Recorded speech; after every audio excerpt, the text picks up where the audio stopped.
আপনারা একটু জোরে তালি টালি বাজান। কেন জানি না, মনে হচ্ছে সব ডেড হয়ে গেছেন।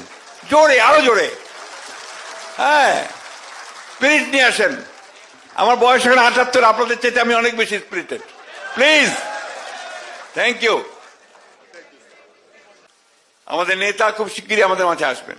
আমি আজকে যেহেতু বাংলাদেশের সব এখানে উপস্থিত আছেন, আমাদের নেতৃবৃন্দ উপস্থিত আছেন বিএনপির, আমি আপনাদেরকে জানাতে চাই, নেতা যেদিন আমাদের আসবেন, যেদিন বাংলাদেশে পা দেবেন, সেদিন যেন সমগ্র বাংলাদেশ কেঁপে ওঠে। বন্ধুগণ, এই কথাটা আপনাদের মনে রাখতে হবে। পারবেন তো? ইনশাআল্লাহ।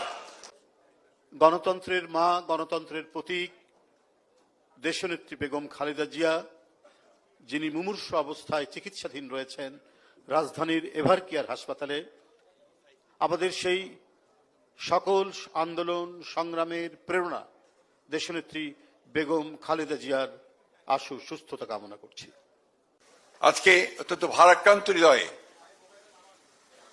আল্লাহ তাআলার কাছে দোয়া করতে চাই, প্রার্থনা জানাতে চাই যে আমাদের গণতন্ত্রের মাতা, যিনি তার সারাটা জীবন গণতন্ত্র প্রতিষ্ঠার জন্য, বাংলাদেশের স্বাধীনতা সার্বভৌমত্বকে রক্ষা করবার জন্য এবং বাংলাদেশকে সামনে এগিয়ে নেওয়ার জন্য লড়াই করেছেন, সংগ্রাম করেছেন, যিনি আজকে গুরুতর অসুস্থ অবস্থায় হাসপাতালে আছেন, তার আল্লাহ তাআলার কাছে দোয়া জানাতে চাই, প্রার্থনা করতে চাই আল্লাহ তাআলা তাকে যেন সুস্থ করে আমাদের মাঝে ফিরিয়ে দেন।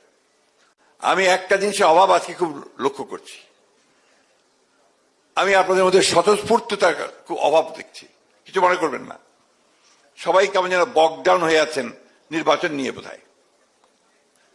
আপনাদের মধ্যে যেটা আশা করি আমরা, যে আপনারা 15 বছর লড়াই করেছেন, তারও আগে স্বৈরাচারের বিরুদ্ধে লড়াই করেছেন।